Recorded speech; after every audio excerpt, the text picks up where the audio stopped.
Hello, and welcome to Be Here Now, the Peaceful Empowerment Work Show. Presence, perspective, and peace. We are live on the newstreamingnetwork.com, home of goingboldmedia.com, goingsolomedia.com, and WGSN-DB, Going Solo Network Radio. As you may see, if you were with us last week, this is not Karen. Robin Woolley has agreed to come back and sit with us today because, unfortunately, Karen Cayer was not able to, her flight home was canceled and she's feeling a bit under the weather. So Robin volunteered to step in and come back and join us for part 2 of Stop Suffering, Start Healing. So Robin, thank you for joining us this week. Yeah, you're welcome. It's an honor to be here and to just be able to talk about what we want to offer to people. Yes. I am your co-host, Judy Forder, and I am here with my co-host in peace, Miss Janice Leonard. Yay! Woohoo! All right. Are you going to ring us in? You didn't say ring us in. Well, it wasn't time yet. Okay, I'm getting confused. Yes, just one more thing. If you like our content and what we're putting out there, please like, comment, share, and subscribe. All right, Janice, ring us in.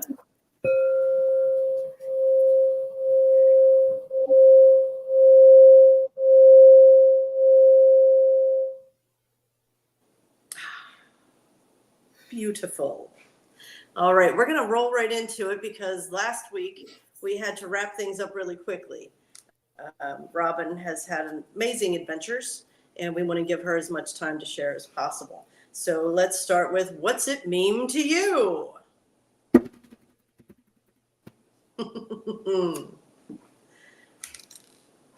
Excellent.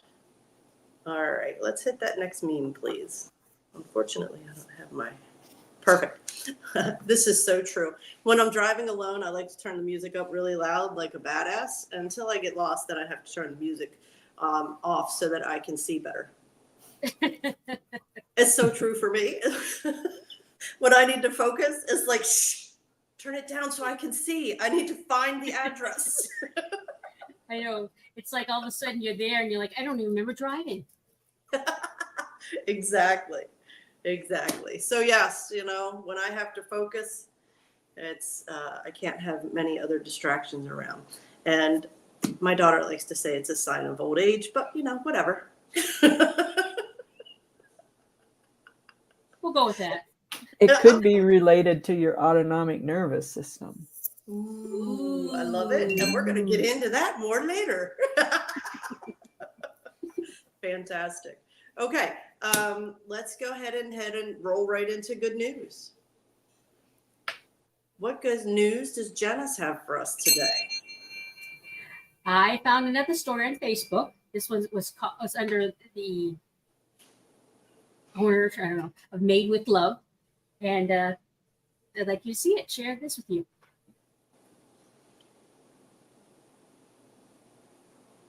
There's actually, yeah, thank you. Yep. I said that to her, and I said, I love you. And I believe we had Jim at least twice a week. So I'd see him twice a week, and we kind of met that way. And then it started with, can Jay come over? Can Jay come hang out for the weekend? Or, just these weekly hangouts. And she says, I need to come talk to you. Of course, I'm thinking she's going to tell me she doesn't want to go to college. She doesn't say that at all. She comes in, she sits down across from me at my office and says, listen, I just talked to Jay's mom. He needs to move. She's moving away. I'm going to take him to college with me. I'm going to adopt him. I changed that. I said, I love the idea that you want to do that, but he's going to stay right here in Swanee with us. That's how he came.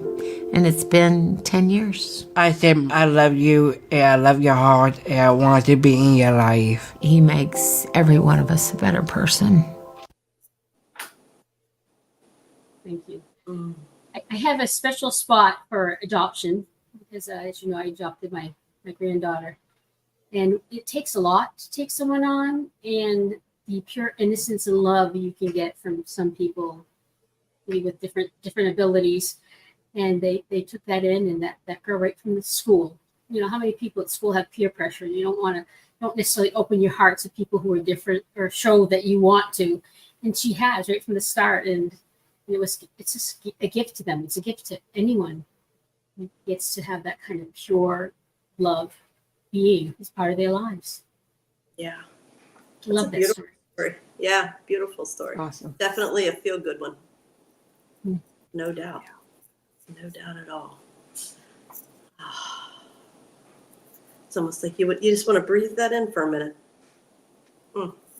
This is what I want to see on the news. Mm-hmm. Exactly. Feel that love, right? Yeah. Groovy, man.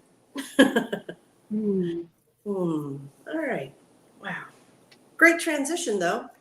It's a perfect transition, Janice. Excellent choice for your good news story, because as we talk more, we move into Pathways of Peace with Robin. We're going to talk more about the experiences that she's had throughout her career, which has included advocating and working with special needs kids and things like that. And a subject near and dear to my heart, learning disabilities. She was commenting earlier in the pregame, I call it pregame, in the pregame meeting about how there weren't a lot of laws to support those with learning disabilities. And you were in the forefront of supporting and helping shift that. So we are very grateful for your work. But if you weren't here last week to meet Robin, she's an award-winning author, clinician, consultant, and international educator. And her life is one adventure after another, let me tell you. If you didn't get the chance to see last week, please do, because we talked a lot. We did talk a lot, but only covered a little bit of your life and the adventures that you've been on. This week, we're going to focus a little bit more on the actual social work, the evolution of it with you, and then more about your book, because we quickly brazed over your book last week. And your book is an extremely important resource for people that are dealing with anxiety, depression, and trauma. So we want to, stop suffering, start healing. We want to make sure we're able to give that more time this week. There we go. Perfect. So again, thank you so much for being here with us. And I guess we would like to pick up with your first job. You graduated from, no. You had ventures in college. Let's talk about the hands-on training that you were able to receive throughout your college career. Yeah, I think I touched on it a little bit last session, but really I had just an unbelievable education that was very selective. There were very few people that had that opportunity. I feel so fortunate. There were just a handful of people in the social work programs in New Mexico State University. And that you were at the tail end of social work being a holistic approach. You said you were in one of five programs. I was in the beginning of holistic coming in as approach. Okay.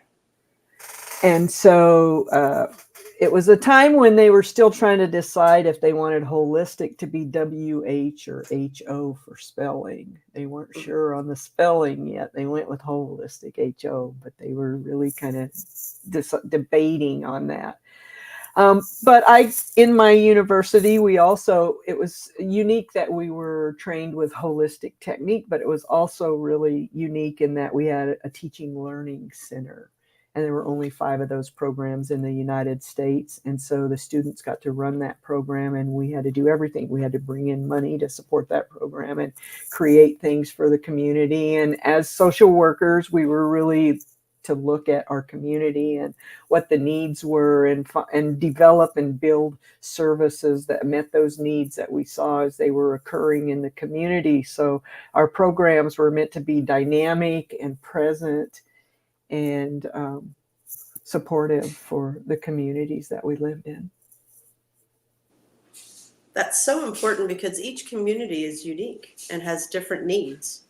So there's no cookie cutter approach to social No. work. Not at But all. each individual has their own unique needs and approaches needed.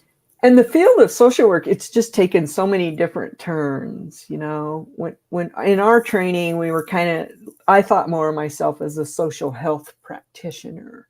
Health really not being about the absence of disease, but really being about our quality of life. That if we didn't have quality of life, we really didn't have health.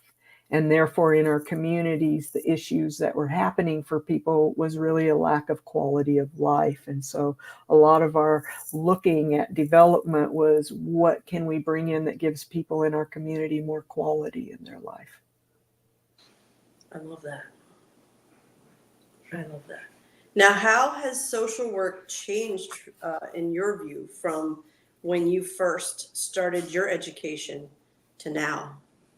Well, obviously, we didn't have cell phones and we didn't have internet. So having access to instant information was not what happened. You got word of mouth, you went to trainings, you found out kind of what was going on. And I learned really early, I love the cutting edge material. And that was always on the coasts.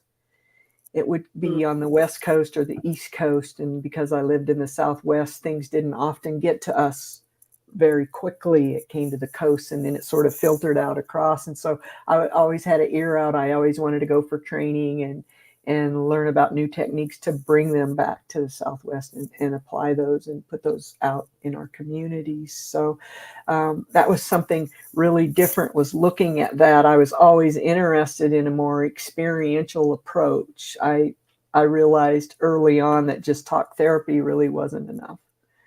That it was the experiential, and a lot of times just getting out of the mind and really working with the body. And there were so many different things that we could help people alter just by even working with the body, our breath and movement and meditation and so many different things. So we didn't have the DSM, really wasn't that big. That's that diagnostic manual that has all the labels and all the symptoms. And so that really came in as an effort from psychiatry and psychology and insurance companies. It was a way for them to put a labeling system on symptoms, and it was a way for them to develop a payment structure. And so it got to the point in social work where we could no longer bill for a client unless we gave them a diagnosis. And so my early foundation was about the dangers of giving a diagnosis, because when we give people a diagnosis, it's really a label. And we're telling people that something's wrong with them and that you're going to have that for the rest of your life. And that a lot of times we're going to encourage you to get on some medications for that. And really that's sort of a Band-Aid. And I knew that, we knew that. So we were always looking for the science behind why things were going on, and then what cutting edge tools were to help us move through that symptomology and to look holistically. And we could all agree that there's a place for medication, but we would rather see that as a last resort instead of a first resort. And that's the transition I've seen it make over the years, is medication wasn't a first application. And today it is. It's a very first application. If you go to a psychiatrist, you have a 99.9% chance you're going to get put on a medication, because that's what they do. That's their profession. Yeah.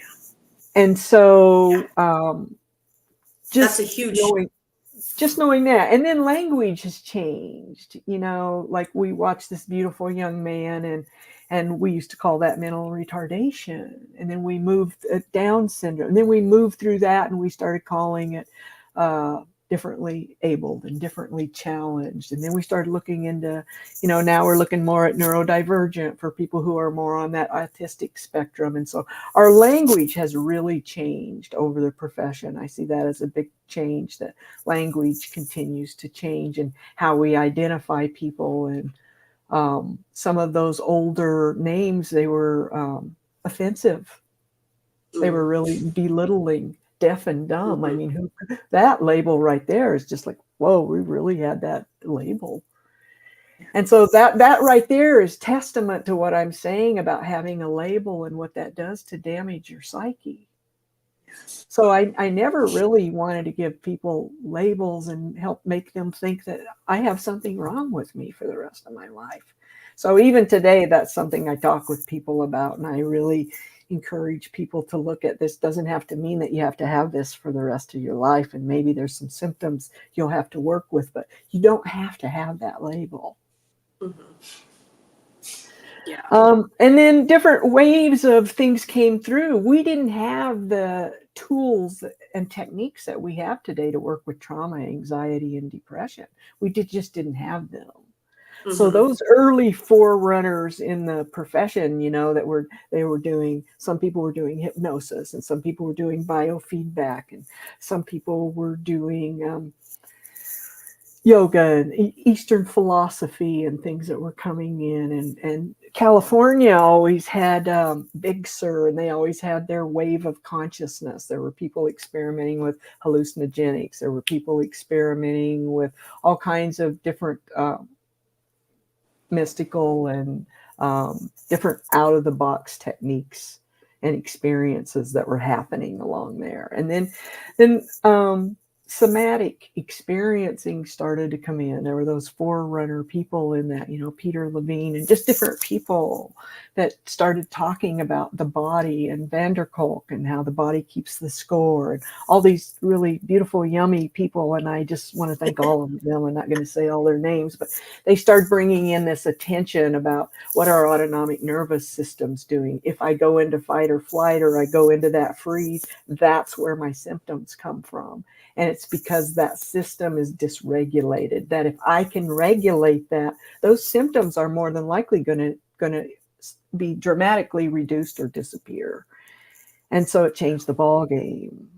And then we start getting techniques like EMDR, and we had neuro-linguistic programming and different things that were helping to move how our mind stored information and to help release that and change that. So those are all big game changers in the trajectory of these experiential techniques that were happening. Now, for people that may not know, what is EMDR? EMDR is eye movement desensitization reprocessing.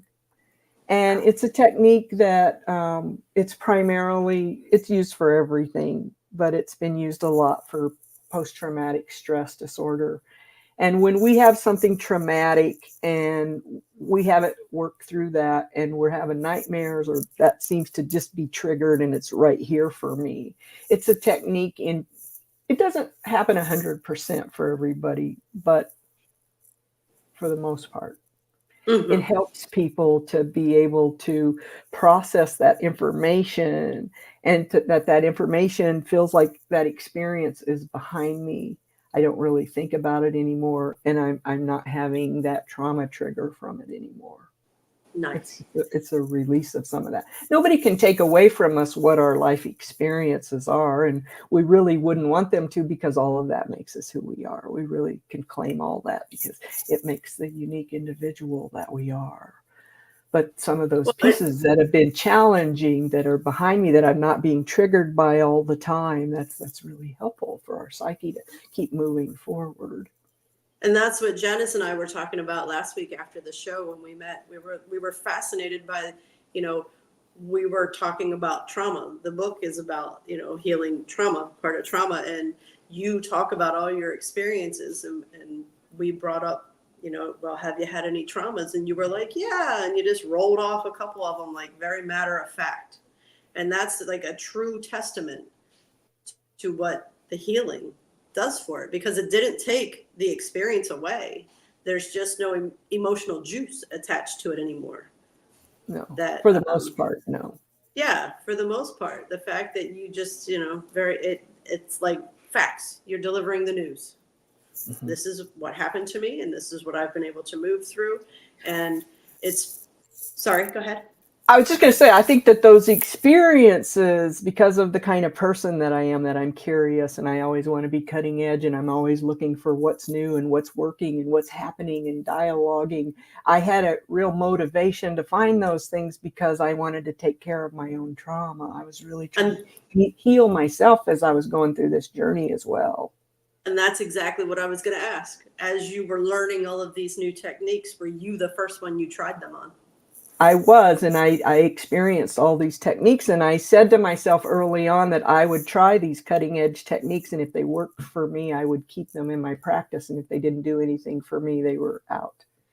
Perfect. And so I just was out trying to find and try everything that I could early on to see if that could move it for me or not, because I had some substantial trauma. Mm-hmm. And that's exactly what we're talking about. That's one of the reasons, Janice and I are so motivated to have guests on to share their experiences, because not every technique aligned and worked with you. So it's about trying it out, seeing what works. And even all the techniques that I use today, they don't work for everybody. We're all unique in our own way, and some things work and some things don't. And we all have really different belief systems and come from very different backgrounds. So sometimes just who I am and how I present, I'm not everybody's cup of tea. They're going to go, oh yeah, no, I can't work with her. And I think that's great. I think that, we should all be hooked up with somebody that's going to meet our needs and that we feel like we can relate to and we feel safe with. And I think that's important. So I don't expect everybody to be able to work with me. No, absolutely. And that's, one of the best lessons I learned early on was you take what lines to you, what feels right for you, and you throw the rest away. It doesn't mean it's wrong. It doesn't mean it's bad. It just means it's not for you. It's not for you. And I think this is a perfect place for us to take our commercial break. And when we get back, we're going to dive into the autonomic nervous system and the knowledge you share in Stop Suffering, Start Healing. Okay. So we'll be right back.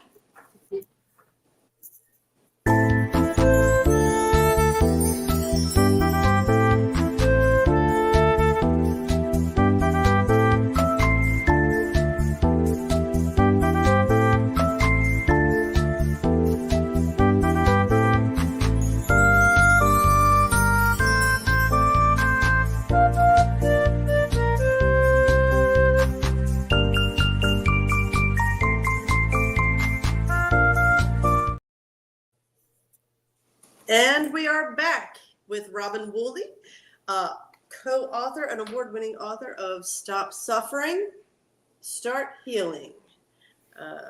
Again, we have gone through some of Robin's bio in last week's show. This week, we've touched on the evolution of social work through her eyes. And now we're going to talk more about the book, because we kind of rushed through that at the end of the show last week. So last week you had mentioned that you took about 300 pages worth of research, and you were able to condense it and make it very palatable for us common folk. So, well, I wouldn't necessarily label us as common folk. I think a lot of factors happen. I think we don't all have time to go read 2 or 3 books and really find out all the detail about the autonomic nervous system or all about our mind and how it stores information and all of these really in-depth concepts. And so I know for myself, a really amazing gift that I have is the ability to take something that can be really challenging and really a lot of information, and to put that in a really palatable, digestible language that people can understand. And yes. I'm really grateful that I have that gift. I'll take it as a gift. Oh, it's definitely a gift. I think you and Karen did a beautiful job with this book. And the quote I have for this week, this is one that was a zinger for me too. Science has proven that pain we experience from emotions is as real as the pain of an arm break. Let me say that again. The pain is the same. The body doesn't know the difference between emotional pain and physical pain. That's correct. Yeah. So do you want to dive into what you want to share about the autonomic nervous system? Well, I'd like to just talk a little bit about the book in general. Perfect. I think Karen and I came together and we started this business together, and we both have just over 40 years each of experience working in the field with people and working on our own traumas and coming to a place, our traumas are very different, but coming to a place of doing our own healing work and seeing the things that really worked for us. And we both have a real care for humanity and empower. We really have done a lot of work on empowerment for women. And so we decided we wanted to take our experience and what we've learned and put that together in something practical for people. We wanted to take sort of the cream of the crop, if you will, and put that in something very digestible, easy to read, with pictures and short. And so that's what our grounding was. That's really what we started with. And so for me, it was really about explaining to people that if you're going to go find a therapist, there's a lot. I'm not going to put talk therapy down. I think it's very important, but I think that it has its limits. And I think that we have so much out there today that it's important to have an education that there's a lot of things out there. And I think a lot of people don't know about that. So the book kind of starts with that. It talks a little bit about sampling and what some of these other alternate techniques might look like.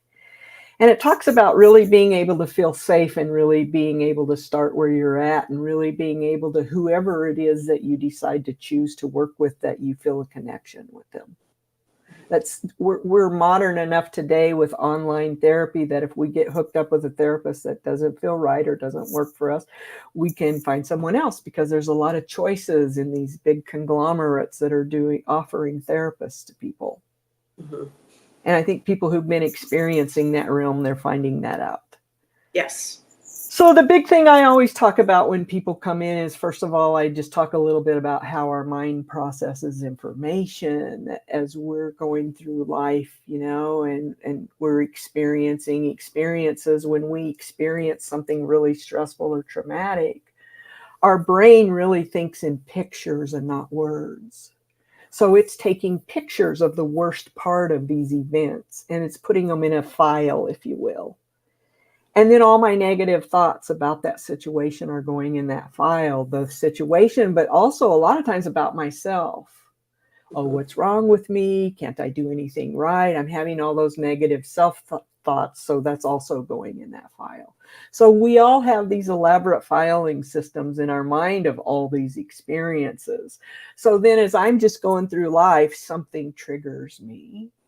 A trigger could be absolutely anything. Some really common ones are voice tone change, body posture, routine change. It could be a smell. It could really be almost anything.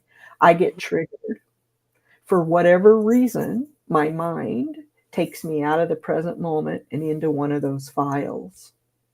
I have no awareness of that. I am not aware that happened. I think I'm just right here right now, but really, if it got really big, I'm not. I'm in that mind file. So what that means is, in my mind file, at my age, it means I have a child file and I have an adolescent file and I have a younger adult file. So depending on your age, it's going to depend on what level of files you have in there. If I'm working with an adolescent, they probably have a child file and an adolescent file.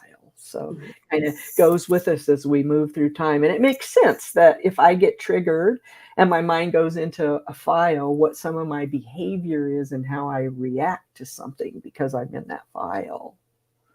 But also, just almost instantaneously at that same time, my autonomic nervous system, which is that fight, flight, freeze, fawn, that's really designed to protect me. So that system can't tell time and it can't tell details. So whatever file my brain went into, my nervous system thinks, whoa, that's happening right now. We have to protect her. So then I start getting this onslaught of symptoms. If I'm in that fight or flight, I could be overwhelmed. I could get angry really fast. I could be impulsive. I could have an addiction. I could restrict or overeat my food. There's just this whole symptomology that happens to me because I'm in that fight or flight response.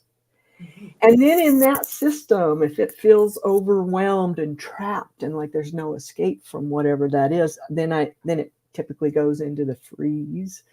And that freeze is really going to be a disassociation, a disconnect. Maybe I'm disconnecting from my body. Maybe I'm disconnecting from my feelings. Maybe I'm disconnecting from my thoughts. That's the little innuendo I made about when you can't focus. Maybe your nervous system, you're disconnected. Mm-hmm. And so I have that symptomology. I'm on autopilot. I'm not necessarily present. And so that's why sometimes people have whole memory gaps.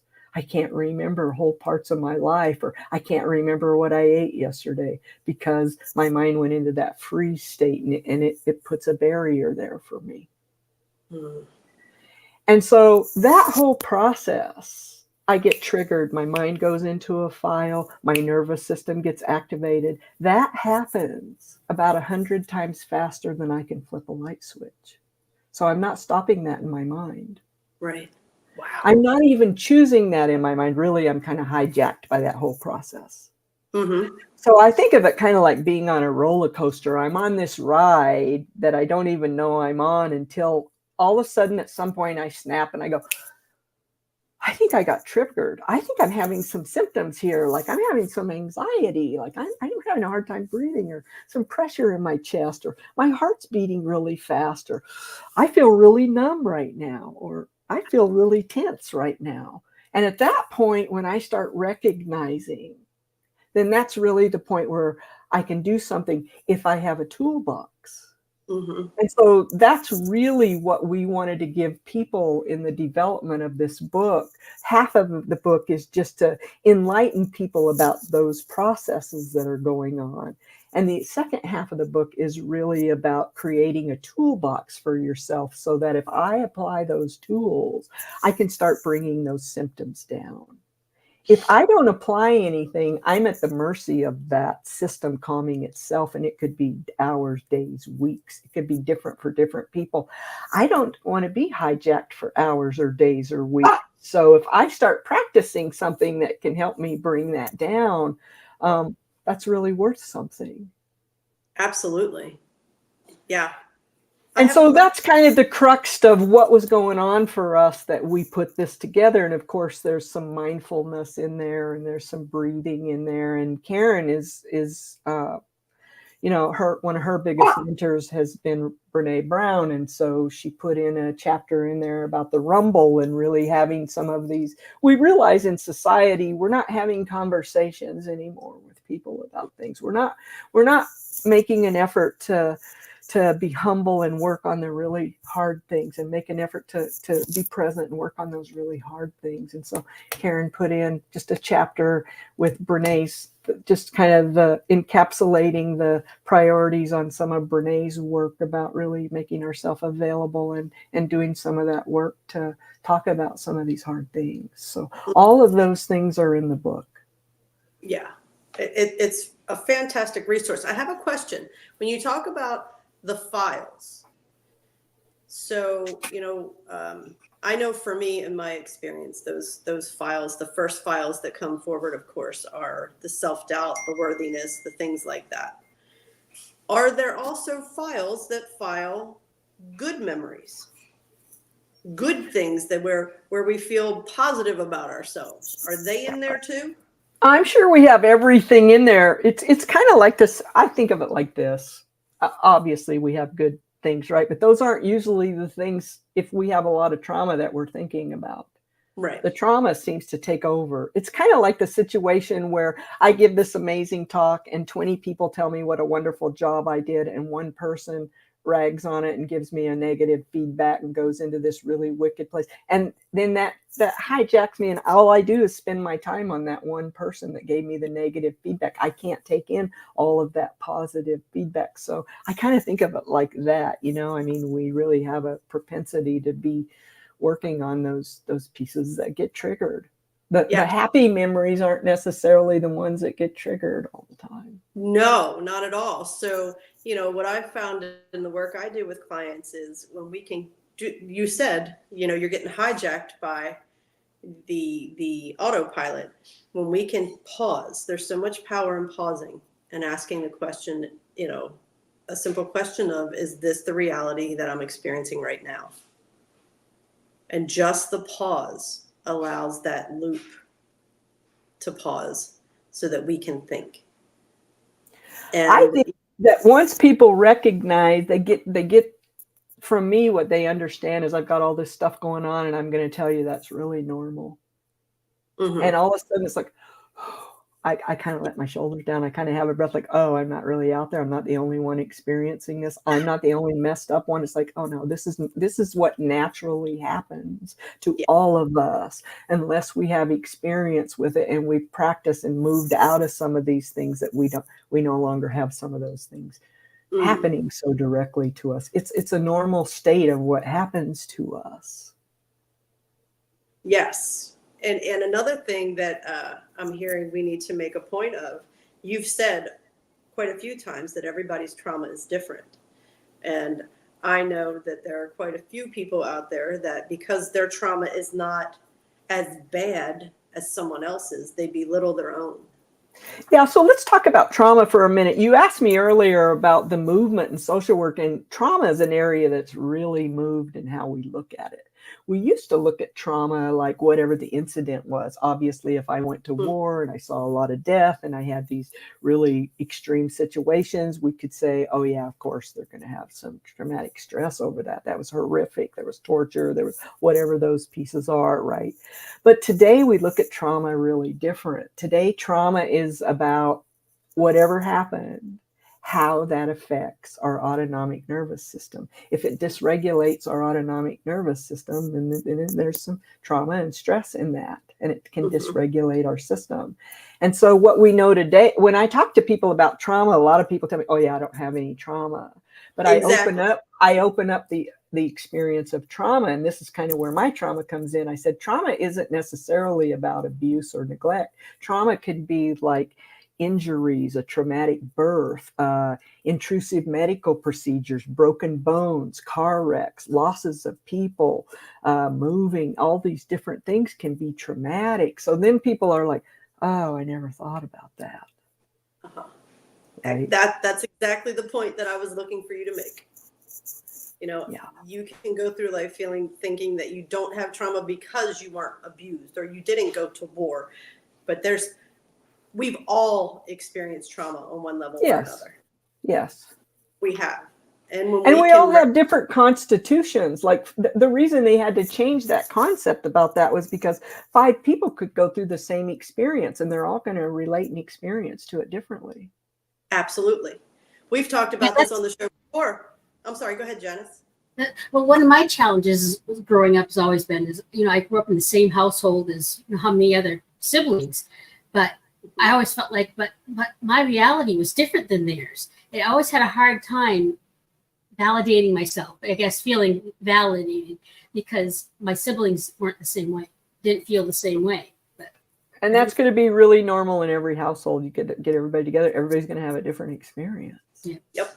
That's exactly what people. I was. 4 siblings, 4 different experiences. Yeah, totally. And so, we talked about that EMDR, and here's what I love about the EMDR. Most of the time, we're just in one hemisphere of our brain.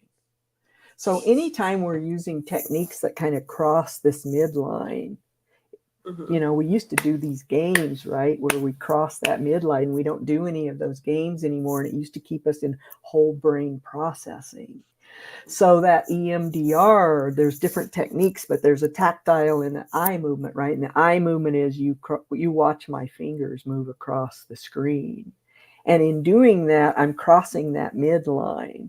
And so I'm opening up both hemispheres of your brain and you're getting whole brain processing.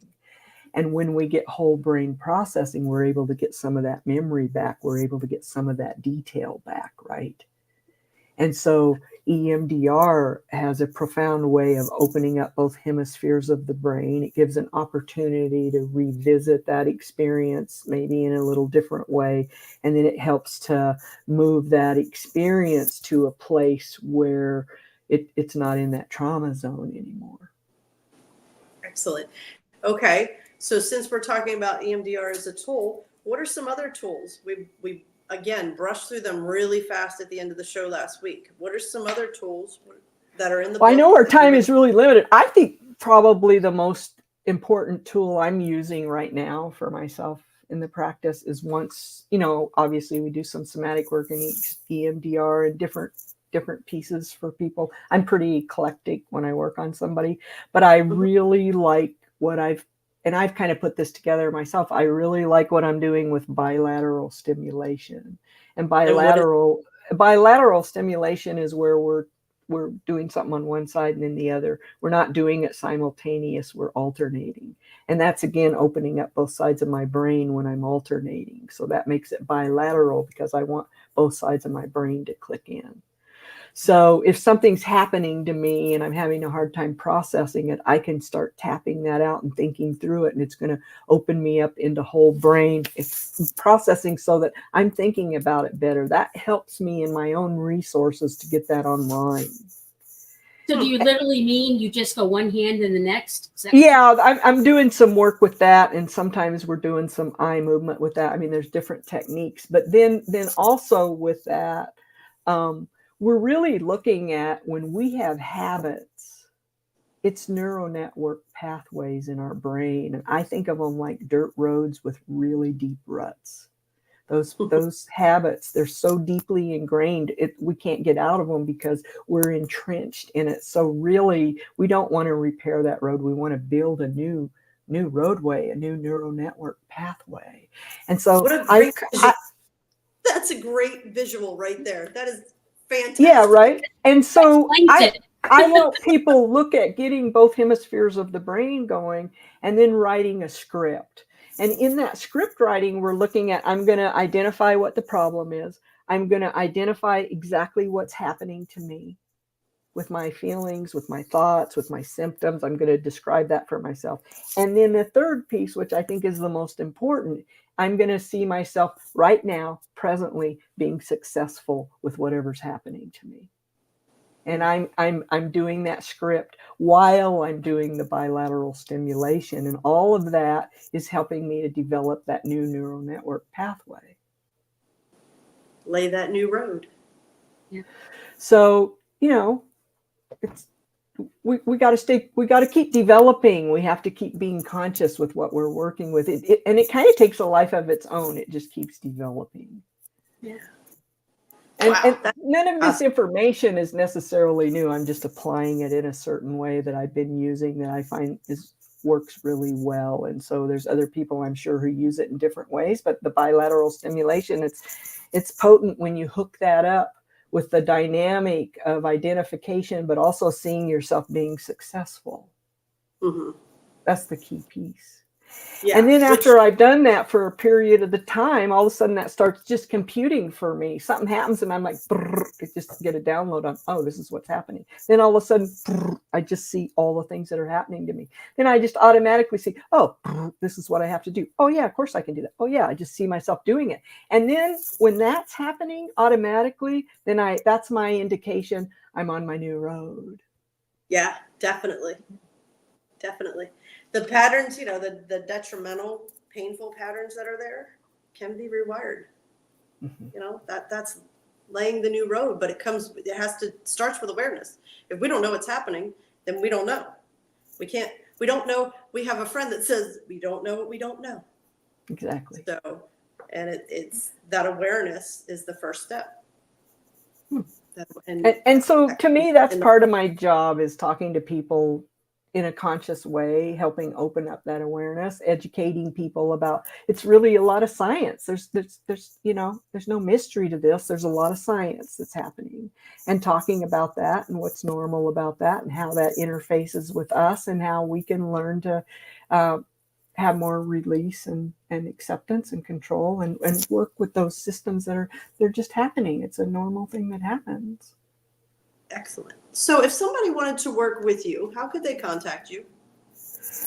Well, I hire different places to do insurance billing for me. In my private practice, I don't take insurance, but they could always go to woollycounseling.com. That's my webpage. Okay. and they could send me a message that they were interested in working with me. I'm also on Psychology Today. Also, if people were interested in getting the book, they could go to stopsufferingbook.com. There's a direct link in there that would take you to Amazon to get it. Perfect. And we have some things in the works where we're trying to get it on like a book on tape. We're kind of working Awesome. on that now to broaden our audience a little bit to people who may be differently challenged with their ability of sight. Excellent. And It's Woolley, Woolley. correct. Counselor. Yes. Okay. We need to wrap things up now. We want to thank you again for stepping in. And we look forward to having Karen on the show when she's feeling better. We'll get something lined up. She's really looking forward to being on the show as well. Yeah. Yes, it's going to be fun. Thank you for this opportunity. We really appreciate your support. Thank We you. want to help as many people as we can. Thank you. Thank you. Yeah, and we want to thank everybody for choosing to be here now. Please always remember, Janice, what's your message? We're not alone. You're not alone. None of us are alone. And don't ever forget that you're awesome. And Thanks here's for- mine. Normal is just a setting on a dryer. Ooh. Thank you. Thank you Night, again. everybody. We'll see you